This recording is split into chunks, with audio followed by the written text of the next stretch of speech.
നമുക്ക് സാധാരണ ഉള്ളതിലും ഭയങ്കരമായിട്ട് എനർജിയിലാണ് നമുക്ക് ഇവിടെ നിൽക്കുന്നത്. ഞാനോ? ആ സന്തോഷം. ഞാൻ പേടിച്ചാ വന്നത്. അല്ല, കഴിഞ്ഞ തവണയൊക്കെ കണ്ടതിനേക്കാൾ കൂടുതൽ എനർജി നമുക്കിവിടെ മുഖത്ത് കാണുന്നുണ്ട്. ഓ, താങ്ക് യു. ഞങ്ങൾ മമ്മൂട്ടി കമ്പനിയുടെ 5ാമത്തെ സിനിമയാണിത്. ഇതുവരെടുത്തതിൽ ഏറ്റവും ചെലവേറിയ സിനിമയാണ്. അങ്ങനെയൊക്കെ ഒരു പ്രത്യേകതയും ലേശം ടെൻഷനും ഒക്കെ ഉള്ളൊരു സിനിമയാണ്. സിനിമ സക്സസ് ജീവിതത്തിലും നമ്മുടെ പരാജയങ്ങളും വിജയങ്ങളും ജീവിതത്തിലും ഉണ്ടാവും. അത് സിനിമ എപ്പോഴും ഉണ്ടാവും. ഞാനിപ്പോൾ ഈ 42 400 സിനിമകൾ അഭിനയിച്ചത് എല്ലാം സക്സസ്ഫുൾ അല്ല, എല്ലാം ഫെയിലിയറും ഇല്ല. അപ്പോൾ അതൊക്കെ നമ്മുടെ ജീവിതത്തിൽ ഉണ്ടാവുന്ന പോലെ സിനിമയിലും ഉണ്ടാവും. ഇപ്പോൾ നമ്മൾ അങ്ങോട്ട് മുന്നോട്ട് പോയല്ലേ പറ്റുള്ളൂ. സിനിമ അല്ലാതെ വേറെ വഴിയില്ല. സിനിമ എടുക്കുകയോ അഭിനയിക്കുകയോ ചെയ്യണം. അത് ഒഴുകില്ല എന്നുള്ളത് ആലോചിച്ചിട്ട് നമ്മൾ വീട്ടിലിരിക്കാൻ പറ്റില്ല. എന്തെങ്കിലുമൊക്കെ ചാവട്ടെ എന്ന് വിചാരിച്ചങ്ങ് ഇറങ്ങല്ലേ. നമ്മളെല്ലാം അങ്ങനെയാണ്. എങ്ങനെ ഉണ്ടായിരുന്നു മമ്മൂക്ക ഇവരോടൊക്കെ അഭിനയിച്ചപ്പോഴത്തേക്കും? നല്ല സ്വീറ്റ് ആൾക്കാരല്ല, നല്ല ആൾക്കാരാ. ഒരു ജാടയും ഇല്ല, ഒരു അഹങ്കാരവും ഇല്ല.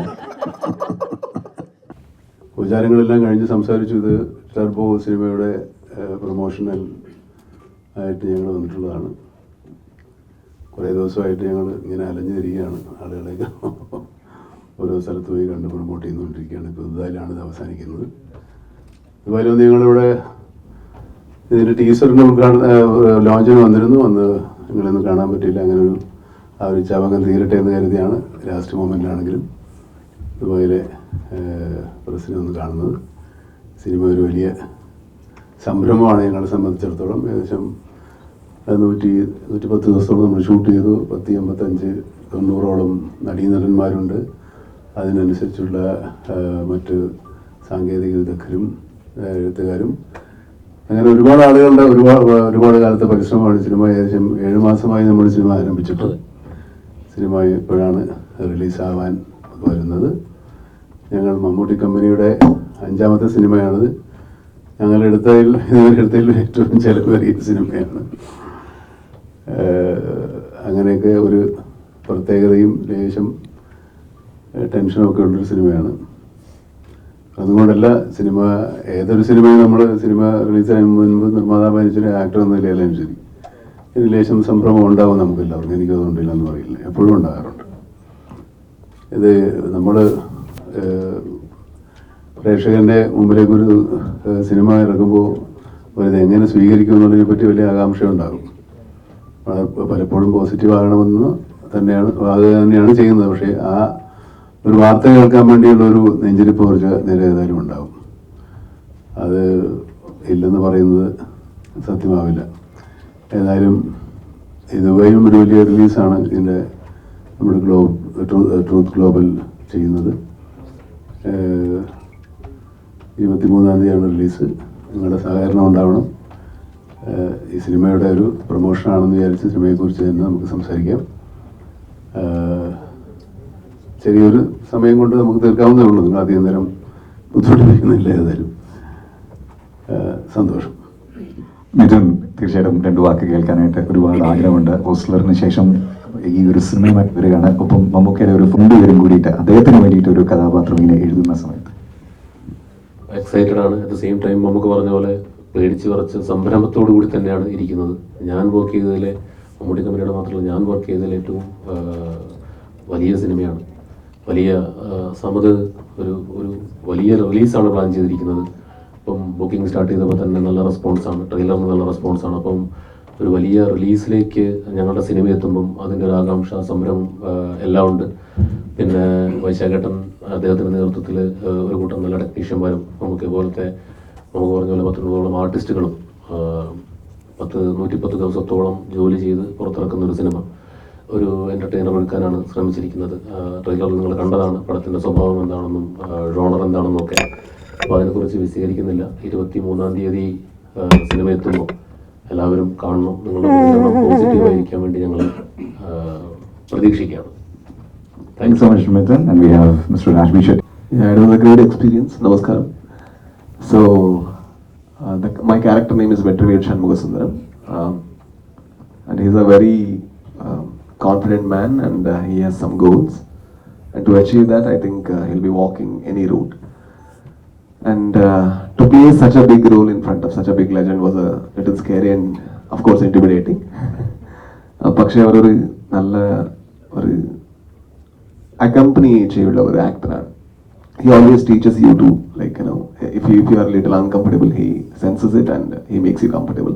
The first day was a little scary because it was a very big monologue, and in this cinema I speak Tamil. എനിക്ക് തമിഴ് അറിയില്ല, മലയാളം കുറച്ചും കൂടി അറിയൂ. And in the last moment, actually, I by hearted the dialogue and came to the set because I'm acting in front of him.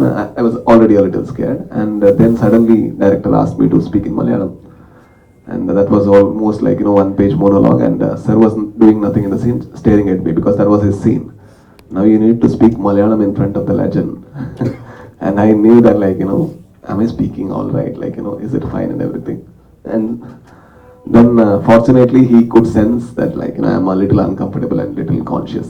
Then he actually, you know, casually, this can be told like this can be told like this. And he guided me. And then I could sense that, he's not judging me. Now I can actually do better. So that is how, like, you know, it was a very good experience. And the whole technician list, they were very passionate. And even though I'm a director, it was a film school for me because the way they are operating, the way he had written, I was learning and observing everything because it's a big canvas. I have never worked in this big canvas. So it was a great experience. Thank you so much. And we have Anjali പൂവാണ് ഈ ഒരു സിനിമയിലൂടെ. എന്താണ് അഞ്ജന ഈ ഒരു സിനിമയിൽ ചെയ്യുന്നത്? നമസ്കാരം. ഇതിലെൻ്റെ ക്യാരക്ടറിൻ്റെ പേര് ഇന്ദുലേഖ എന്നാണ്. മലയാളത്തിൽ എൻ്റെ രണ്ടാമത്തെ പടത്തിൽ തന്നെ ഇത്രയും വലിയൊരു ടീമിൻ്റെ കൂടെ, മമ്മൂക്കയുടെ കൂടെ, മമ്മൂട്ടി കമ്പനി പ്രൊഡ്യൂസ് ചെയ്യുന്ന പടത്തിൽ, മിഥുൻ ചേട്ടൻ എഴുതിയ പടത്തിൽ, വൈശാഖ് സർ സംവിധാനം ചെയ്ത പടത്തിൽ അഭിനയിക്കുക, ഇറ്റ് ഈസ് മൈ ബ്ലെസ്സിങ്. വളരെ നല്ല എക്സ്പീരിയൻസ് ആണ്. ഞങ്ങൾക്കൊരു very strong cast and crew. ട്രെയിലറിന് കിട്ടിയ നല്ല റെസ്പോൺസ്. ഞങ്ങളെല്ലാം എക്സൈറ്റഡ് ആണ്, ഞങ്ങളെല്ലാം നെർവസും ആണ്. അപ്പോൾ 23rd വെയിറ്റ് ചെയ്യുന്നു. Hopefully it be a great film. Thank you. Right. Samad bhai ഉണ്ട്. സമത് ഭായി ഇപ്രാവശ്യം ഈ ഒരു സിനിമ ഒരു കിടപ്പമുള്ള 10ാമത്തെ ചിത്രം, ഓസ്ലറും കൂടി ചേർന്ന് നോക്കുകയാണെങ്കിൽ 11 എന്ന് പറയാനായിട്ട് പറ്റും. എങ്ങനെയുണ്ട് ഇപ്രാവശ്യം? എന്തൊക്കെയാണ് നിങ്ങൾ മെയ് 23 ഒരുക്കിയിരിക്കുന്നത്? സമയ്ക്കും നമസ്കാരം. ലോകമെമ്പാടുള്ള മലയാളികൾ, ഇന്ത്യക്കാർ, പല രാജ്യക്കാർ, എനിക്ക് പേഴ്സണലി അറിയാവുന്ന പല രാജ്യക്കാരും ഇക്കയ്ക്ക് കൊടുത്തിട്ടുള്ള, മമ്മയ്ക്ക് കൊടുത്തിട്ടുള്ള അംഗീകാരവും സ്നേഹവും, അതിൻ്റെ ഒരു നല്ലൊരു അംശം ട്രൂത്തിനും കിട്ടിയതിൽ എനിക്ക് ഒരുപാട് സന്തോഷമുണ്ട്. അപ്പോൾ ഇക്കയ്ക്ക് കൊടുത്തിട്ടുള്ള ആ അംഗീകാരവും സ്നേഹവും ഇത്രയും നാൾ നിങ്ങൾ അംഗീകരിച്ചിട്ടുണ്ട്, നിങ്ങൾ സ്വീകരിച്ചിട്ടുണ്ട്. അപ്പോൾ അത് ഇതുപോലെ തന്നെ ഈ ഞങ്ങളുടെ വലിയൊരു സിനിമയ്ക്കും ഉണ്ടാകുമെന്ന് തന്നെയാണ് ഞാൻ പ്രതീക്ഷിക്കുന്നത്. ഇൻഷാ അല്ലാഹ് അതിനു വേണ്ടിയിട്ട് നിങ്ങളോട് എല്ലാവരും റിക്വസ്റ്റ് ചെയ്യുന്നു. Thank you. റൈറ്റ്. അപ്പോൾ ടർബോയുള്ള കാര്യം ഒരിക്കൽ കൂടി റിക്വസ്റ്റ് ചെയ്യുകയാണ്. So Q&A session is open. എല്ലാവരും വളരെ ക്യാൻസൽ ചെയ്തേ. എല്ലാവരും വലിയ ഗൗരവത്തിരിക്കുകയാണ്. എന്താണെന്ന് മനസ്സിലായില്ല. ചിരിക്കാം, സമാധാനത്തിരിക്കാം. ഞങ്ങളൊക്കെ റിലാക്സ് ചെയ്യട്ടെ. നിങ്ങളുടെ മുഖം കാണുമ്പോൾ നമുക്ക് ടെൻഷനാവും. നിങ്ങളൊന്ന് ബ്രേക്ക് പിടിക്കും. എല്ലാവരും നമുക്കും ഒരു ടെൻഷനാവും. നമ്മൾ എന്ന് കാണുന്നവരല്ലേ. നമുക്ക് കഴിഞ്ഞ കുറച്ചു കാലമായിട്ട് പലതരം ജോണറിലൂടെ സിനിമ, അപ്പോൾ പൂഴും, അതുപോലെ നൻപകൽ നേരത്തെ മയക്കം, റോഷാക്ക്, ഭ്രമയുഗം, ഇങ്ങനെ പല ജോണറിൽ കടന്നുപോയി അവസാനം വീണ്ടും ഒരു മാസത്തിലേക്ക് ഈ മധുരാജ് പോലെ അല്ലെങ്കിൽ കഴിഞ്ഞ ഭീഷ്മപർവം പോലെ എന്തുമാത്രം പ്രതീക്ഷയുടെ ഒരു ഭാരമുണ്ട് ഇതിലേക്ക്? ഇത് ഈ പറഞ്ഞ പോലത്തെ സിനിമയൊന്നും അല്ല. മാസ് സിനിമയാണെന്ന് ഇപ്പോഴും നമുക്കൊരു ബോധ്യമായിട്ടില്ല. ഇത് വളരെ സ്വാഭാവികമായിട്ട് സംഭവിക്കാവുന്ന സിനിമയാണ്. പക്ഷേ മാസ് സിനിമകളൊക്കെ ഉണ്ട്. ഇതിനെ പറഞ്ഞ് നമ്മളിപ്പോൾ ഒരു എന്താ പറയുക, മാസ് സിനിമ ആണോ എന്താണ് ഒന്നും പറയാൻ പറ്റില്ല. കാരണം മാസിനും ക്ലാസിനും അത് രണ്ടും അല്ലാത്ത ആളുകൾക്കും സാധാരണക്കാർക്കും പാമരനും എന്താ പറയുക പണ്ഡിതനും ഒക്കെ കാണാവുന്ന സിനിമയായിട്ടാണ് ഞങ്ങൾ ഒരുക്കിയിരിക്കുന്നത്. ഇനിയിപ്പോൾ എങ്ങനെ ഇതിൻ്റെ ആർക്കൊക്കെ ഇഷ്ടപ്പെടും ആർക്കൊക്കെ ഇഷ്ടപ്പെടില്ല എന്ന് നമുക്കിപ്പോൾ പ്രൊഡിക്റ്റ് ചെയ്യാൻ പറ്റില്ല. എന്നാലും ആളുകൾ പ്രതീക്ഷയോടെയാണ് ഇരിക്കുന്നത്. അതും ഒരു സന്തോഷവും ഒരു പേടിയുണ്ട്. എന്തേലും ആട്ടെ, ഇവിടെ ഇറങ്ങാൻ പോകുന്നു, സാധനം കയ്യിൽ പോയി. ഇനിയിപ്പോൾ അമ്പ് ബില്ലിന് പുറപ്പെട്ടു കഴിഞ്ഞു. ഇപ്പോൾ അത് വരുന്നവരെ ആട്ടെ എന്നുള്ള വിചാരിക്കാനേ പറ്റുള്ളൂ. അതുകൊണ്ട് ഇതുകൊണ്ടെന്നൊക്കെ പറഞ്ഞാൽ അത് എവിടെയാണെന്ന് ചോദിച്ചത് നമ്മൾ ചുറ്റും. അതുകൊണ്ട് ഒന്നും പറയാതെ എന്നാലും എന്തെങ്കിലുമൊക്കെ ഉണ്ടാവും. നമ്മൾ കഷ്ടപ്പെട്ടിട്ടുണ്ട്, നല്ലോണം ശ്രമിച്ച് ട്രൈ ചെയ്തിട്ടുണ്ട്. ഈ പറയുന്ന ആർട്ടിസ്റ്റായാലും ശരി, ടെക്നീഷ്യനായാലും ശരി, മറ്റു ഡിപ്പാർട്ട്മെൻറ്റ് എല്ലാവരും നല്ല കോപ്പറേറ്റ് ചെയ്ത് കഷ്ടപ്പെട്ട് രാത്രിയും പകലും ലൈറ്റും. ഇത് സിനിമയുടെ ഒരു ഭൂരിഭാഗം നടക്കുന്ന വേദരാശിയിലാണ്. അവിടെ ഒരു രാത്രി സീനുകൾ ഒരുപാടുണ്ട്. ആളുകൾ രാവിലെ ഉറക്കം വെച്ചിട്ടുണ്ട്. പിന്നെ ഡയറക്ടർ ഇതുവരെ ഉറങ്ങിയിട്ടില്ല, എപ്പോഴും വർക്ക് ചെയ്തുകൊണ്ടിരിക്കുകയാണ്. പിന്നെ ഞങ്ങൾ ഇദ്ദേഹത്തിന് അങ്ങനെ എഴുത്തുകാരനായതുകൊണ്ട് ഡയറക്ടർക്ക് പകരം വന്ന ആളാണ്. പരമല്ല, എഴുത്തുകാരനും കൂടെ ചേർത്ത് ഡയറക്ടറും കൂടെ ചേർത്ത് വന്നതാണ്. പിന്നെ മറ്റ് ആർട്ടിസ്റ്റുകളൊക്കെ അവിടെ പ്രൊമോഷനും കാര്യങ്ങളായിട്ട് നിൽക്കുകയാണ്. കുറച്ചൊക്കെ ഇനിയിപ്പോൾ സിനിമ നന്നായിപ്പോൾ നമുക്ക് വീണ്ടും ഇവിടെ ഒന്നുകൂടെ കാണാം. വലിയ തന്നെ ഉള്ളൂ, വേറെ ഒന്നും പറയാനുള്ള ആരോഗ്യം ഇപ്പോൾ ഇല്ല. നമസ്കാരം. നമുക്ക് ഓരോ സിനിമകളും ചിലപ്പോൾ പ്രതീക്ഷിക്കുന്ന തരത്തിലുള്ള ഒരു സക്സസ്സിലേക്ക് ചിലപ്പോൾ എത്തിയെന്ന് വരത്തില്ല, ചിലപ്പോൾ വിചാരിക്കാത്ത സക്സസ്. സിനിമ ഇൻഡസ്ട്രിയിൽ പല സിനിമകൾ എടുക്കുമ്പോഴും അങ്ങനെയാണ്. മമ്മൂക്കയെ സംബന്ധിച്ച് കഴിഞ്ഞ കുറച്ച് നാളുകളായിട്ട് റിലീസ് ചെയ്തിരിക്കുന്ന എല്ലാ സിനിമകളും പ്രേക്ഷകർ വലിയ തോതിൽ കൈനീട്ടി സ്വീകരിച്ചിരിക്കുന്ന ഒരു സാഹചര്യമാണ്. അപ്പോൾ ആ ഒരു സക്സസ്, തുടർച്ചയായിട്ടുണ്ടാകുന്ന സക്സസ് പുതിയൊരു പ്രോജക്റ്റിനെ സമീപിക്കുമ്പോൾ അത് വലിയൊരു പ്രഷറായിട്ട് മാറാറുണ്ടോ? എങ്ങനെയാണ് ആ ഒരു തുടർച്ചയായിട്ടുള്ള സക്സസ് പുതിയ സിനിമകളെ സമീപിക്കുമ്പോൾ അതിനെ എഫക്റ്റ് ചെയ്യുന്നത്? സക്സസ് നമ്മൾ തലയിൽ കേട്ടായിരുന്നാൽ മതി. പഴയ നോർമലായിട്ടിരുന്ന ടെൻഷനൊന്നുമില്ല. ഇതിനു മുമ്പ് ഇതൊന്നും ഉണ്ടായിട്ടില്ല. ആദ്യം എടുക്കാൻ പോകുന്ന സിനിമയാണ് ഞാൻ അഭിനയിക്കാൻ പോകുമ്പോൾ അങ്ങനെയാണ്. ഒരു ആക്ടർ എന്ന നിലയിൽ ഞാൻ അടുത്തായിട്ട് അഭിനയിക്കാൻ പോകുന്നതിൻ്റെ ആദ്യത്തെ സിനിമ അങ്ങനത്തെ ഒരു ഫീലിംഗ് ഉണ്ട്. അത്രയും സ്ട്രെയിനും എഫർട്ടും ആശങ്കകളൊക്കെ ഉള്ള ആളാണ് ഞാൻ. സിനിമ സക്സസ് ആകുക, സക്സസ് ജീവിതത്തിലും നമ്മുടെ പരാജയങ്ങളും വിജയങ്ങളും ജീവിതത്തിലും ഉണ്ടാവും, അത് സിനിമ എപ്പോഴും ഉണ്ടാവും. അപ്പം ഞാനിപ്പോൾ ഈ 42 400 സിനിമകൾ അഭിനയിച്ചത് എല്ലാം സക്സസ്ഫുൾ അല്ല, എല്ലാം ഫെയിലിയറും ഇല്ല. അപ്പം അതൊക്കെ നമ്മുടെ ജീവിതത്തിൽ ഉണ്ടാവുന്ന പോലെ സിനിമയിലും ഉണ്ടാവും. ഇപ്പോൾ നമ്മൾ അങ്ങോട്ട് മുന്നോട്ട് പോയാലേ പറ്റുള്ളൂ. സിനിമ അല്ലാതെ വേറെ വഴിയില്ല. സിനിമ എടുക്കുകയോ അഭിനയിക്കുകയോ ചെയ്യണം. അത് ഓടുകയില്ല എന്നുള്ളത് ആലോചിച്ചിട്ട് നമ്മൾ വീട്ടിലിരിക്കാൻ പറ്റില്ല. എന്തെങ്കിലുമൊക്കെ ചാവട്ടെ എന്ന് വിചാരിച്ചങ്ങ് ഇറങ്ങല്ലേ. നമ്മളെല്ലാം അങ്ങനെയാണ്. ജീവിതം അങ്ങനെയാണ് നമ്മളെ പഠിപ്പിച്ചിരിക്കുന്നത്. മുന്നോട്ടുള്ള യാത്രയിൽ ഒരുപാട് പ്രതിസന്ധികളോ വിജയങ്ങളൊക്കെ ഉണ്ടാകാം. അത് നിങ്ങളെ സന്തോഷിപ്പിക്കുകയും ആവേശം കൊള്ളിപ്പിക്കുകയും സങ്കടപ്പെടുത്തുകയും നിരാശപ്പെടുത്തുകയും ചെയ്താൽ പോലും നമ്മുടെ ജീവിതം മുന്നോട്ട് തന്നെ പോവുകയാണ്. ഞാൻ ഒരുപാട് ഫിലോസഫിയായിട്ട് ബാനറുകൾ നോക്കിയിട്ടായിരുന്നു എല്ലാവരും സിനിമക്ക് പോയിരുന്ന ഒരു കാലം ഉണ്ടായിരുന്നല്ലോ. അതിപ്പോ വീണ്ടും തിരിച്ചു വരുന്നത് പോലെയാണ് തോന്നുന്നത്. ഇപ്പോൾ മമ്മൂട്ടി കമ്പനി സിനിമ എല്ലാവർക്കും ഒരു പ്രതീക്ഷയുണ്ട്. അതുപോലെ അതെ, മമ്മൂട്ടി കമ്പനി എന്ന് പറഞ്ഞാൽ പേര് ഉപയോഗിച്ചിട്ടുണ്ടായിരുന്നത്. പക്ഷെ ആ ഒരു വലിയ ബാധ്യതയുണ്ട് സിനിമയ്ക്ക്. എന്ന് വെച്ചാൽ ഈ ആളുകളുടെ നമ്മുടെ കുറച്ച് നല്ല സിനിമകളൊക്കെ അഭിനയിച്ചിട്ടുണ്ടല്ലോ ഈ കൂടെ. അപ്പോൾ അതുപോലെ നമ്മൾ ഇറക്കുമ്പോൾ നമ്മൾ നല്ല സിനിമകളായിരിക്കും എന്നുള്ളൊരു പ്രതീക്ഷയുണ്ട്. അതും ഒരു വലിയ ചുമതലയാണ്. ബാധ്യതയാണെന്ന് ഞാൻ പറയുന്നത്. അതൊരു ചുമതലയായിട്ടാണ് ഞാൻ കണക്കാക്കുന്നത്. അത് നന്നാക്കി എടുക്കുന്ന ഒരു ചുമതലയുണ്ട് എനിക്ക്. കാരണം വിശ്വാസമുള്ളതുകൊണ്ടാണല്ലോ നമ്മുടെ അടുത്ത് വരുന്നത്. വിശ്വാസം നമ്മൾ ബാധ്യതയല്ല. അപ്പോൾ നമ്മൾ അവരോട് ചുമതലയാണ് നന്നാക്കി എടുക്കുന്നത്. അതിനുള്ള ശ്രമങ്ങളൊക്കെ നമ്മൾ നടത്തുന്നുണ്ട്. ഈ പറയുന്ന പോലെ അത്യാവശ്യം ഞാനൊക്കെ ഉറ കളിക്കുന്നുണ്ട്. ആ പ്രവണത ഇപ്പൊ പുതിയതായിട്ട് വരുന്ന ബാനറുകൾക്ക് ഒരു പ്രശ്നമല്ല. അല്ല, അങ്ങനത്തെ പ്രശ്നമൊന്നുമില്ലെന്നേ. നമ്മൾ ഈ ഇപ്പം ആളുകൾ അപ്പോൾ ഇറങ്ങുമ്പോഴേ സിനിമയെ പറ്റിയുള്ള ഒരുവിധം എല്ലാ ഹിസ്റ്ററിയും പ്രൊഫൈലും ഒക്കെ അറിയാം. അപ്പോൾ ഇന്നതുപോലെ ആയിരിക്കുന്ന ആൾക്കാർക്ക് അത്യാവശ്യം പ്രൊഡിക്റ്റ് ചെയ്യാവുന്നേ ഉള്ളൂ. ബാനർ വാല്യൂ ഒക്കെ ഉണ്ട്, ഇല്ലെന്നല്ല, പണ്ടും ഉണ്ട് ഇപ്പോഴും ഉണ്ട്. പക്ഷെ എന്നാലും അതിൻ്റെ പുറകെ പ്രവർത്തിക്കുന്ന ആൾക്കാർക്ക് അറിയാത്തൊരു ഫാമിലി വന്നാലും പറ്റില്ല. ഇപ്പോൾ ഒരു വലിയ സംവിധായകനും അതുപോലത്തെ നടീകന്മാരൊക്കെ വന്നാലും ബാനർ പിന്നീട് രണ്ടാമതേ വരുള്ളൂ. പക്ഷെ ബാനറിനകത്ത് ചിലപ്പോൾ നടീകന്മാരില്ലെങ്കിൽ ചിലപ്പോൾ ആൾക്കാർ സിനിമ കാണാൻ പോകും. അങ്ങനെയുണ്ട്. നമുക്ക് സാധാരണ ഉള്ളതിലും ഭയങ്കരമായിട്ട് എനർജിയിലാണ് നമുക്ക് ഇവിടെ നിൽക്കുന്നത്. ഞാനോ? ആ, സന്തോഷം. ഞാൻ പേടിച്ചാ വന്നത്. അല്ല, കഴിഞ്ഞ തവണയൊക്കെ കണ്ടതിനേക്കാൾ കൂടുതൽ എനർജി നമുക്കിവിടെ മുഖത്ത് കാണുന്നുണ്ട്. ഓ, താങ്ക് യു. മിഥുനോടാണ്. പിന്നെ മിഥുൻ, ഈ സിനിമയിൽ മമ്മൂക്കയുടെ ഫൈറ്റ് സീനുകൾ അതുപോലെ തന്നെ മറ്റു ആക്ഷൻ സീനുകളൊക്കെ ഭയങ്കര എനർജിയാണ് കാണാനുള്ളത്. ഇപ്പോൾ ട്രെയിലർ കണ്ട സമയത്തൊക്കെ. അപ്പോൾ ഇതിൽ മിഥുനായിട്ട് എന്തെങ്കിലും എക്സ്ട്രാ എഫേർട്സ് എടുത്തിട്ടുണ്ടോ? മമ്മൂക്കയുടെ ഒരു നടൻ എന്നുള്ള നിലയ്ക്ക് മിഥുൻ്റെ മുന്നിലുള്ള വെല്ലുവിളികൾ എന്തൊക്കെയായിരുന്നു? ഞാൻ സത്യം പറഞ്ഞാൽ മമ്മൂട്ടി കമ്പനിയുടെയും മമ്മൂട്ടിയുടെയും വൈശാഖേട്ടൻ്റെയും പുറകിൽ ഒളിച്ചു നിൽക്കുന്ന ഒരാളാണ്. റിയാലിറ്റിയിൽ അതാണ് സത്യം. കാരണം നമ്മൾ എഴുതി കൊടുത്ത് ഇവിടെ ഒരു ആക്ഷൻ സംഭവിക്കുന്നു, അതിൻ്റെ പ്രീയും അതിൻ്റെ പോസ്റ്റും അല്ലേ നമുക്ക് എഴുതാൻ പറ്റുള്ളൂ. അപ്പോൾ ഈ ആക്ഷൻ ഇങ്ങനെ ഒരു സിറ്റുവേഷൻ ഉണ്ട്. ഇവിടെ സംവിധായകൻ്റെ പ്രതിനിധിയായി വന്നു എന്നുള്ളതാണ്. അതെ, കുഴപ്പമില്ല, പറയാം. അപ്പോൾ അങ്ങനെ എഴുതി കൊടുക്കുമ്പം കൂടെയാണ്. അതെ. അപ്പോൾ ഇത് നമ്മൾ എഴുതി കൊടുക്കുന്നു, നമുക്ക് അതിനടുത്ത് പറയുന്നു, വൈശാഖേട്ടൻ സ്ക്രിപ്റ്റ് ലോക്ക് ചെയ്തതിന് ശേഷം ഈ ആക്ഷൻ സീക്വൻസ് അദ്ദേഹമാണ് ഡിസൈൻ ചെയ്തത്.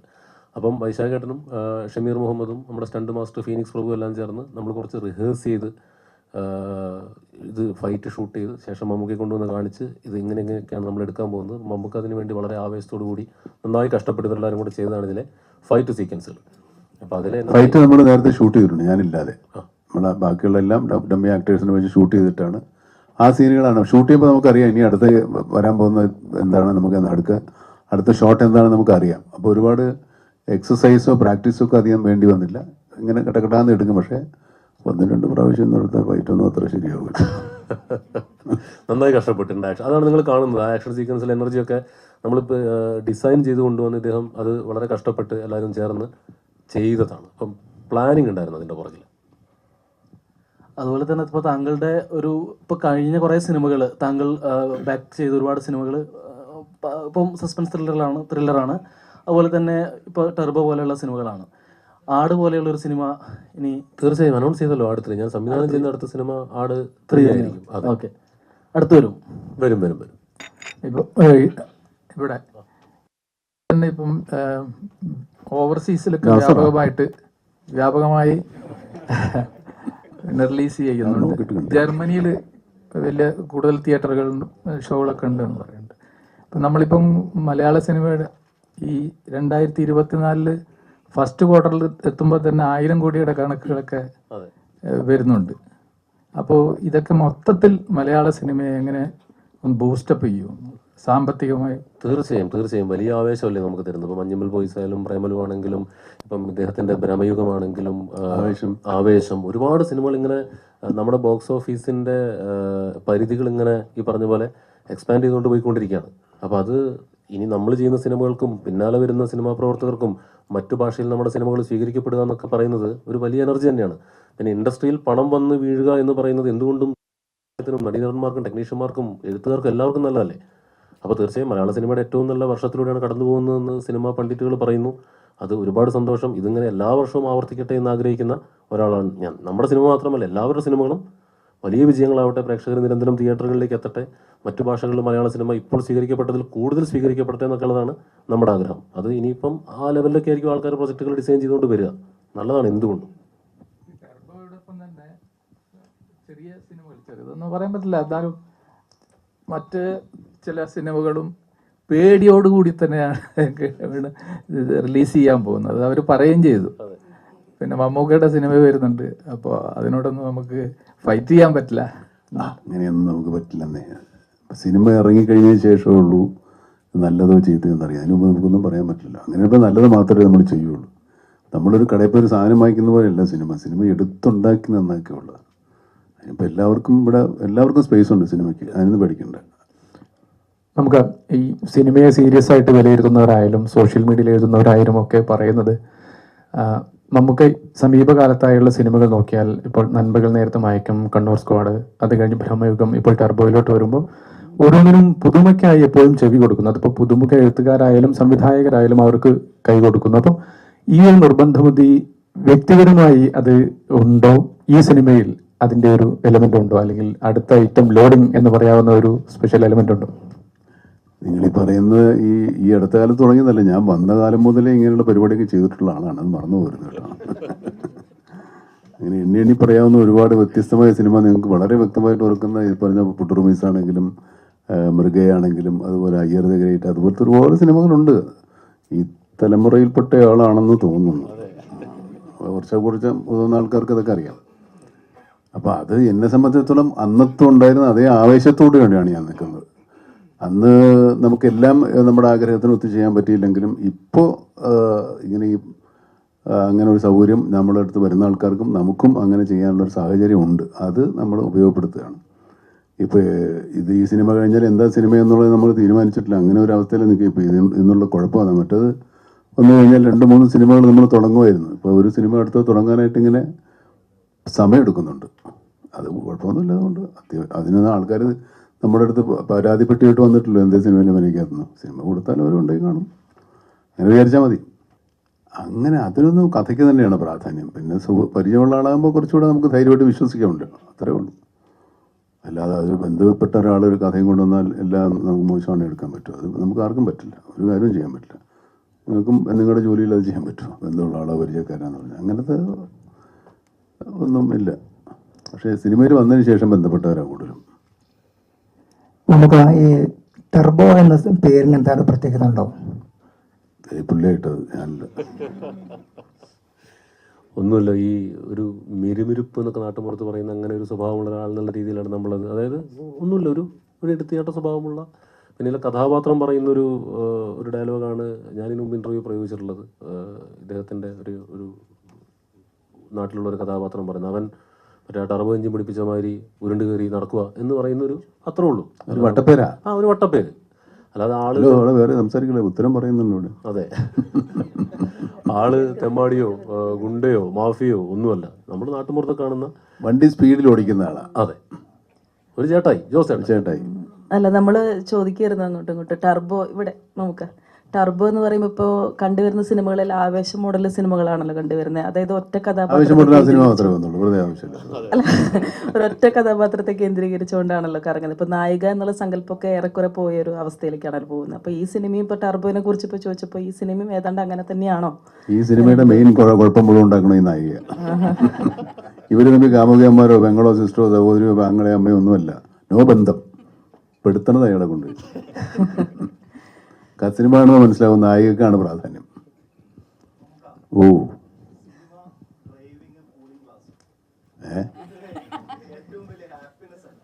Cinema cinema cinema cinema cinema cooling glass ഇല്ലേലും കാറില്ലേലും സിനിമയാണ്. കൂളിംഗ് ഗ്ലാസും കാറും ഒക്കെ ഈ സിനിമ കൊണ്ട് തന്നതല്ലേ, അല്ലെങ്കിൽ നമ്മളെ എത്ര കൂളിംഗ് ഗ്ലാസ് മേടിക്കാനാ? നമുക്ക് ഈ ടർബോ എന്ന പേരിന് എന്താണ് പ്രത്യേകത ഉണ്ടാവും? പുള്ളിയായിട്ടത് ഞാനില്ല. ഒന്നുമില്ല, ഈ ഒരു മിരുമിരുപ്പ് എന്നൊക്കെ നാട്ടുമ്പുറത്ത് പറയുന്ന അങ്ങനെ ഒരു സ്വഭാവമുള്ള ഒരാൾ എന്നുള്ള രീതിയിലാണ് നമ്മളത്. അതായത് ഒന്നുമില്ല, ഒരു എടുത്തിയാട്ട സ്വഭാവമുള്ള, പിന്നെ ഇതിലെ കഥാപാത്രം പറയുന്നൊരു ഒരു ഡയലോഗാണ് ഞാനിന് മുമ്പ് ഇൻ്റർവ്യൂ പ്രയോഗിച്ചിട്ടുള്ളത്. ഇദ്ദേഹത്തിൻ്റെ ഒരു നാട്ടിലുള്ള ഒരു കഥാപാത്രം പറയുന്നത്, അവൻ മറ്റേ ടർബോ എഞ്ചിൻ പിടിപ്പിച്ച മാതിരി ഉരുണ്ട് കയറി നടക്കുക എന്ന് പറയുന്നൊരു അത്രേ ഉള്ളൂ. ഒരു വട്ടപ്പേരാ. ഒരു വട്ടപ്പേര്. അല്ലാതെ ആള് വേറെ സംസാരിക്കില്ല, ഉത്തരം പറയുന്നുണ്ട്. അതെ, ആള് തെമ്മാടിയോ ഗുണ്ടയോ മാഫിയോ ഒന്നുമല്ല, നമ്മുടെ നാട്ടുമ്പുറത്ത് കാണുന്ന വണ്ടി സ്പീഡിൽ ഓടിക്കുന്ന ആളാ. അതെ, ഒരു ചേട്ടായി, ജോസ് ചേട്ടായി. അല്ല, നമ്മൾ ചോദിക്കായിരുന്നു അങ്ങോട്ടും ഇങ്ങോട്ടും. ടർബോ ഇവിടെ നമുക്ക് ടർബോ എന്ന് പറയുമ്പോൾ ഇപ്പോൾ കണ്ടുവരുന്ന സിനിമകളിൽ ആവേശം മോഡൽ സിനിമകളാണല്ലോ കണ്ടുവരുന്നത്. അതായത് ഒറ്റ കഥാപാത്രം, ഒരൊറ്റ കഥാപാത്രത്തെ കേന്ദ്രീകരിച്ചുകൊണ്ടാണല്ലോ കറങ്ങുന്നത്. ഇപ്പൊ നായിക എന്നുള്ള സങ്കല്പമൊക്കെ ഏറെക്കുറെ പോയൊരു അവസ്ഥയിലേക്കാണല്ലോ പോകുന്നത്. അപ്പൊ ഈ സിനിമയും ഇപ്പൊ ടർബോനെ കുറിച്ച് ഇപ്പൊ ചോദിച്ചപ്പോ ഈ സിനിമയും ഏതാണ്ട് അങ്ങനെ തന്നെയാണോ? ഈ സിനിമയുടെ മെയിൻ കുഴപ്പം മുഴുവൻ ഉണ്ടാക്കണ ഈ നായിക. ഇവര് തമ്മിൽ കാമുകിയന്മാരോ പെങ്ങളോ സിസ്റ്ററോ സഹോദരിയോ ആങ്ങളെ അമ്മയോ ഒന്നുമല്ല, നോ ബന്ധം. പെടുത്തണത് അയാളെ കൊണ്ട്. സിനിമ ആണെന്ന് മനസ്സിലാവും, നായികക്കാണ് പ്രാധാന്യം. ഓ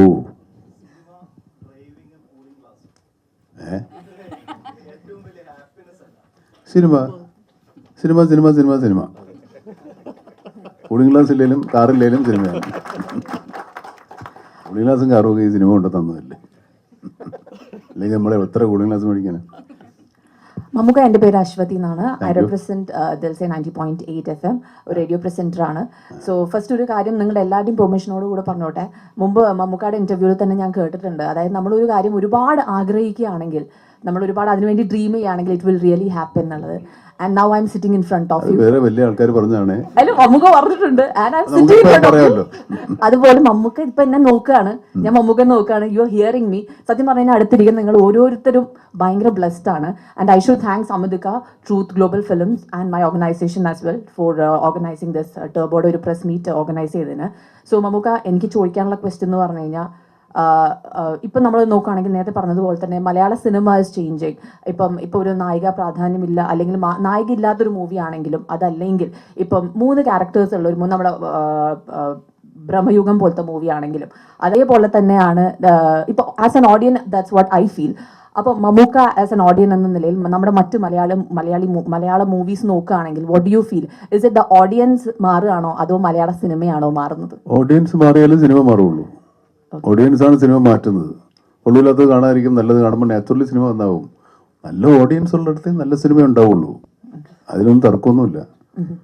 നമ്മുടെ ആളുകൾ നല്ല സിനിമയെ പ്രോത്സാഹിപ്പിക്കുന്നത്, നല്ല സിനിമ കാണാൻ വരുന്നത് കൊണ്ടാണ് നല്ല സിനിമ ഉണ്ടാകുന്നത്. മറ്റു ഭാഷകളിൽ കണ്ടില്ലേ, അവർക്ക് ഓഡിയൻസിനെ അറിയാത്തതുകൊണ്ടാണ് ചിലപ്പോൾ അവർ പരാജയപ്പെട്ടു പോകുന്നത്. ഓഡിയൻസാണ് സിനിമയെ നിയന്ത്രിക്കുന്നത് പൂർണ്ണമായിട്ടും. Just one more question to Mithun ചേട്ടൻ and Raj B Shetty sir. Of course നമ്മുടെ നോർമൽ ഒരു വില്ലൻ കഥാപാത്രം എന്ന് പറയുമ്പോൾ നോർമൽ നമ്മൾ കണ്ടിട്ടുള്ളത് കുറച്ച് ജയന്റ് ആണ്, കുറച്ച് ഹെവി ആണ്, അങ്ങനെയൊക്കെ. ഈ ഒരു വില്ലൻ എന്ന് പറയുമ്പോൾ ഒറിജിനൽ വില്ലന്മാരൊക്കെ ഇതിനേക്കാളും ചെറുതാ. സത്യം പറഞ്ഞാൽ ഞാൻ കണ്ടിട്ടില്ല. നമുക്ക് സിനിമയിൽ പരിചയമുള്ള ആൾക്കാർ ചോദിച്ചു നോക്കും, നല്ല കൊണ്ടുപോയേക്കാൾ അപ്പൊ നമ്മുടെ പെൻസിൽ മാർക്കുള്ള ആൾക്കാർ വിറപ്പിക്കണത്. അതെ, അപ്പൊ വില്ലൻ ഇവിടെ ഷർട്ടും മുണ്ടും ഒരു ഷോളൊക്കെ ആയിട്ടാണ്. മിഥുൻ ചേട്ടാ ഇത് വളരെ പെർപ്പസ്ഫുള്ളി ചെയ്ത ഒരു കാര്യമാണോ? അതേപോലെ തന്നെ one more thing, Raj B Shetty സാറിന് മുമ്പ് കണ്ടപ്പോൾ ഞാൻ പറയാൻ വിട്ടുപോയ ഒരു കാര്യമായിരുന്നു, നീവു ഹെഗിത്രേ പഠിച്ചിട്ട് വന്നതാണ്, അത് മറന്നുപോയി അന്ന് ചോദിച്ചപ്പോ. അല്ല, എന്തുകൊണ്ട് ഇദ്ദേഹത്തെ കാസ്റ്റ് ചെയ്യുന്നുള്ളതിന് എനിക്ക് ഒറ്റ മറുപടിയേ ഉള്ളൂ, ആളെ വേണ്ടത്ര പരിചയമില്ല എന്ന് തോന്നുന്നു. കാരണം ഇദ്ദേഹത്തെ ഞാൻ പറഞ്ഞത് മറ്റേ ഡയലോഗ്, ഇയാളെ കണ്ട് ഭ്രമിച്ചിട്ടാണ് നമ്മൾ ഇദ്ദേഹത്തെ ക്ഷണിക്കുന്നത്. ഗരുഡഗമനെ കണ്ട് നമ്മൾ ഇങ്ങനെ ഇതാരാണ് ഇയാൾ എന്നുള്ള അന്തം വിടലിലാണ് ഇദ്ദേഹത്തെ നമ്മൾ ഈ സിനിമയിലേക്ക് ക്ഷണിക്കുന്നത്. ഇദ്ദേഹം ഇങ്ങനത്തെ ഒരു സിനിമ, ഇങ്ങനത്തെ ഒരു ക്യാരക്ടർ ചെയ്യുമെന്ന് പോലും നമുക്കറിയില്ലായിരുന്നു. കാരണം അദ്ദേഹം ചെയ്ത സിനിമകളുടെ പാറ്റേൺ നമുക്കറിയാലോ. അപ്പോൾ ഇദ്ദേഹത്തെ കണ്ട് ഇഷ്ടപ്പെട്ടിട്ട് തന്നെയാണ് നമ്മൾ ഈ ചിത്രത്തിലേക്ക് ക്ഷണിച്ചത്. ബാക്കി ഇദ്ദേഹം പറയട്ടെ. ഈ ഒരു കോസ്റ്റ്യൂമിന് കൂടെ പറഞ്ഞാൽ നല്ലതായിരുന്നു. ഇത് ഇദ്ദേഹം ഇപ്പം നമ്മൾ വില്ലന്മാരെ പല രീതിയിൽ ക്യാരക്ടർ അധികം പറയുന്നില്ല, പല രീതിയിൽ വില്ലനായിട്ടല്ലേ ഇങ്ങനത്തെ ഒരാള്. അതെ, നമുക്ക് പക്ഷേ അയാള് നമ്മൾ പറയുന്ന പോലെ അല്ലെങ്കിൽ അത്ര നന്മകളായിരിക്കില്ല, അയാളുടെ ഭാഗത്ത് അയാളുടെ റൈറ്റാണ്. അതെ, അപ്പോൾ കോസ്റ്റ്യൂം നമ്മൾ ഒരു ഇദ്ദേഹത്തിന് കണ്ടിട്ടില്ലാത്ത സ്യൂട്ട് കൊടുക്കണോ പാൻറ്റ് കൊടുക്കണോ എന്നൊക്കെയുള്ള ആളുകളൊക്കെ ഒരു കാര്യം ചെയ്യാം. നമുക്ക് മുണ്ടും ഈ പറഞ്ഞ പോലെ ഒരു ഷർട്ടും ആ ഹെലികോപ്റ്ററിലൊക്കെ വരുന്നതിൻ്റെ കോൺട്രാസ്റ്റ് പിടിക്കാമെന്ന് വിചാരിച്ചു. അതിൻ്റെ കൂടെ ഒരു തുണ്ടും ഒക്കെ കൊടുത്ത് അങ്ങനെ കോൺട്രാസ്റ്റ് പിടിക്കാമെന്ന് വിചാരിച്ചു. അപ്പോൾ വൈശാട്ടൻ അത് ഓക്കെ എന്ന് പറഞ്ഞു. അങ്ങനെ വൈശാട്ടൻ കോസ്റ്റ്യൂമൊക്കെ പറഞ്ഞ് എല്ലാം സെറ്റ് ചെയ്ത് കഴിഞ്ഞപ്പോഴാണ് ഇദ്ദേഹം ആക്ച്വലി നടക്കുന്നത് ആ കോസ്റ്റ്യൂമിലാണ്. കളർ മാത്രമേ മാറ്റുള്ളൂ. അപ്പോൾ അത് ഇദ്ദേഹത്തിൻ്റെ കോസ്റ്റ്യൂം വളരെ യാദൃശ്ചികമായിട്ട് നമ്മൾ ഡിസൈൻ ചെയ്തതിൽ ആയിപ്പോയതാണ്. സ്വന്തം കോസ്റ്റ്യൂം തന്നെയാണ് അപ്പോൾ യൂസ് ചെയ്തത്? അല്ലല്ല, മമ്മൂട്ടി കമ്പനി റിച്ച് ആണ്, യുനോ.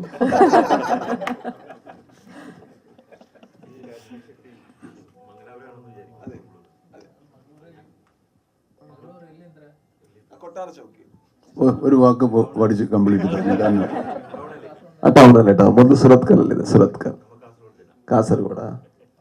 കാസർഗോഡ് ഞാൻ എല്ലാം ഉണ്ട്. അവിടെ ഒരു അല്ലിദ്രയുണ്ട്, ഇവിടെ ഒരു ഇല്ലിദ്രയുണ്ട്. ഇക്ക ഞാനും കാസർഗോഡാണ്. ഇനിയിപ്പോ എല്ലാരും കൂടെ കാസർഗോഡേക്ക് പോകല്ലേ?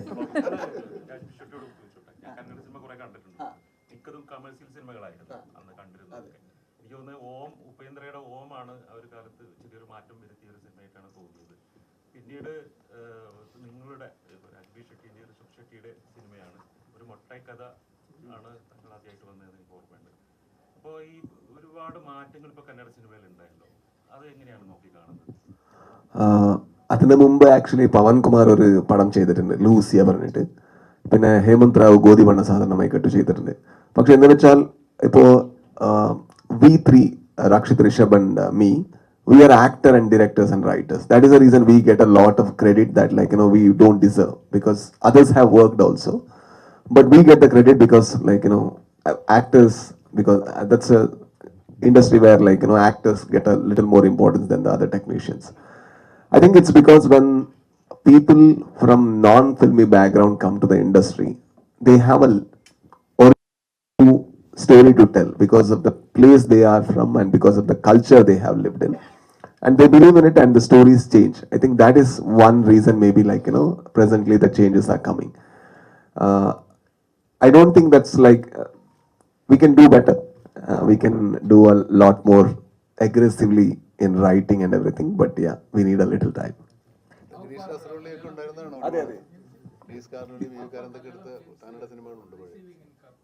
Very well, very well. For example, like Avesham was a super duper hit, and Premalu was a very good hit, and Manjumal Boys received very well, and even with the Turbo, the inquiry for the distribution is very good there, and it is gone, sir. I think it's not anymore language cinemas. It is about good cinemas or bad cinemas. If it is good, it will be received in Chennai and Telugu speaking states as well. So if it is bad, it is not at all received in your own state. I think that is the only criteria right now. Hi, Anjana. എവിടുന്ന് തുടങ്ങണ്ടെന്ന് ആലോചിക്കുക. Of course എല്ലാ മലയാളികളെ പോലെയും okay. Shaja 12th വരെ ഷാജയിലായിരുന്നു പഠിച്ചതും. എല്ലാ ആക്ടേഴ്സിൻ്റെ ഡ്രീമാണ് ഒരു you know മമ്മൂക്കയുടെ കൂടെ അഭിനയിക്കുക, ഇത്രയും സീനിയോറിറ്റി, ഇത്രയും ലെജൻഡറി ആക്ടറിൻ്റെ കൂടെ അഭിനയിക്കുക. ഫസ്റ്റ് മീറ്റ് ചെയ്യുമ്പോൾ ഒരു എന്താണ് ഒരു സ്റ്റാർ സ്ട്രക്ക് ആ ഒരു ഫീലിംഗ് ഉണ്ടായിരുന്നു. കാരണം നമ്മളെല്ലാ മലയാളികളും ചെറുപ്പം തൊട്ട് കണ്ട് വളർന്ന ഒരാളാണ്. പക്ഷേ ആക്ടിങ് സീൻസിലോട്ട് നമ്മൾ സീൻസ് സ്റ്റാർട്ട് ചെയ്യുമ്പോൾ ജോസും ഇന്ദുലേഖയും ആയി മാറി. അപ്പോൾ ദെൻ രാജ പറഞ്ഞ പോലെ തന്നെ മമ്മൂക്ക എല്ലാ ആക്ടേഴ്സിനെയും കംഫർട്ടബിൾ ആക്കുന്ന ഒരു ആളാണ്, സജഷൻസ് പറയുന്ന ഒരാളാണ്. ഇപ്പോൾ ലുക്സ് സസ്റ്റെയിൻ ചെയ്യുക, അല്ലെങ്കിൽ ഡയലോഗ് കുറച്ചുകൂടെ നീട്ടി പറയുക, അങ്ങനത്തെ കുറേ കാര്യങ്ങൾ പറഞ്ഞു തരുന്ന ആളാണ്. He's very open to conversations. അപ്പം എന്താണ് ഒരു അടിപൊളി എക്സ്പീരിയൻസ് ആയിരുന്നു. വഴക്ക് കിട്ടിയിട്ടുണ്ടോ? ഷോർട്ട് ടെമ്പേർഡ് ഇല്ലല്ലേ? എനിക്ക് വെറുതെ പറയുന്നതായില്ലായിരുന്നു. അല്ല വെറുതെ പറയുന്ന അങ്ങനൊന്നുമില്ല. ഒരു ക്ലൈമാക്സ് ഒരു പോർഷനിൽ എനിക്ക് ചെറിയ പിച്ചെന്ന് പറയാനല്ല, ഇങ്ങനെ ഒന്ന് ഇങ്ങോട്ട് നോക്കാനല്ലേ പറഞ്ഞത്, എന്തിനാ അങ്ങോട്ട് നോക്കി, അങ്ങനെ ഒരു Mine is different. Okay. So sir was a little angry because when you do fights and all, it is very normal because it's very hard work as well, and it was very late night. And he was speaking to someone with the same tone, and I didn't know what to do. I'm standing, and there is chair, and I'm standing, and I don't want to sit. Okay, and he sat, and I didn't want to go next to him, and I'm just like acting as if like I'm looking around, and he said like, "What are you doing?" I'm like, "No sir," I'm like, "Sit." I'm like, okay. But he was teasing me. He was not scolding him, and I'm like, "Oh, okay, thank you." മിഥുന് കിട്ടി. ഇനി cinema കഴിഞ്ഞിട്ടായിരിക്കും. One more question പറയാനാണോ? പറഞ്ഞു. വേറൊരു കാര്യം, ഇപ്പൊ നിങ്ങൾ ഈ പുതിയ ആളുകളോടൊക്കെ മമ്മൂക്കയുടെ കൂടെയുള്ള അഭിനയം എങ്ങനെ ഉണ്ടായിരുന്നു എന്ന് ചോദിക്കുമ്പോൾ നിങ്ങൾ മനസ്സിലാക്കേണ്ട ഒരു കാര്യം, മറ്റേ പുതിയതായിട്ട് ഒരു ക്യാമ്പസിലേക്ക് വരുമ്പോഴത്തേക്കും അവരെ റാഗ് ചെയ്യാൻ നിൽക്കുന്ന സീനിയറിനെ പോലെ നിൽക്കുന്ന ഒരാളൊന്നുമല്ല മമ്മൂക്ക.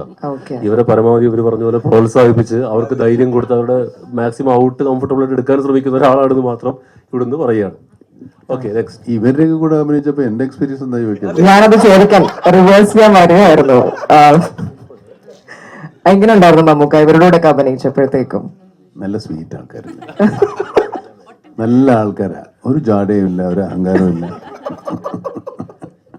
ഒരു കുഴപ്പമില്ല, നുള്ളുമില്ല. ഇവര് പറയുന്നേട്ടാ ഞാൻ സ്കൂൾ മാഷ കൂട്ട് നുള്ളി വടിയൊക്കെ. അല്ല, പക്ഷെ ഞങ്ങൾ ഭയങ്കര എക്സൈറ്റഡ് ആണ്. ഇപ്പൊ ലാലേട്ടനാണെങ്കിലും മമ്മൂക്കയുടെ ഒപ്പം അഭിനയിക്കുമ്പോ അവർക്ക് കിട്ടുന്ന ആക്ടിങ് എക്സ്പീരിയൻസ്, അതുകൊണ്ടാണ് ഞാൻ ചോദിച്ചത് എങ്ങനെ ഉണ്ടായിരുന്നു ആ എക്സ്പീരിയൻസ്. കാര്യമുണ്ട്, നമ്മളിപ്പോ 42 വർഷമായി സിനിമയിൽ. ഇപ്പൊ നമുക്ക് ഇവരെയൊക്കെ കൂടെ അഭിനയിക്കാൻ പറ്റുന്നുണ്ടല്ലോ, അതൊരു ഭാഗ്യമല്ലേ? ശരിയാണ്, അങ്ങനെയുണ്ട്. ഇല്ല, വൈശാഖ് സാർ എൻ്റെ അടുത്ത് പറഞ്ഞായിരുന്നു, നമ്മളൊരു യൂണിവേഴ്സിറ്റി പോകുന്ന പോലെയാണ്, ഒരു PhD എടുത്ത ഒരാളുടെ അടുത്ത് അഭിനയിക്കുന്ന പോലെയാണ്. അപ്പൊ നമുക്ക് അറ്റ് വൺ ഗോ എല്ലാ ഇൻഫർമേഷനും കളക്ട് ചെയ്യാൻ പറ്റില്ല, കുറച്ചായിട്ടേ പഠിച്ചു വരാൻ പറ്റുള്ളൂ. അതെ, ഫഹദ് മമ്മൂക്ക ഞാൻ 10ാം ക്ലാസ് തോറ്റതാണ്. ഞാൻ പഠിച്ചോണ്ടിരിക്കുകയല്ലേ നിങ്ങളുടെ അടുത്ത് ഓരോന്നും.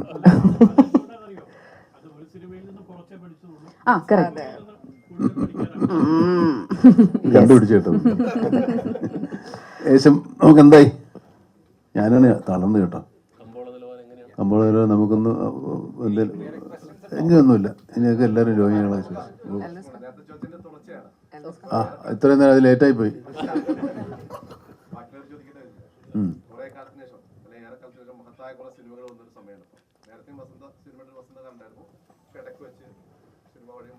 എല്ലാ കാലവും ഉണ്ട്, മഴയും വെയിലും ഒക്കെ വരില്ലേ.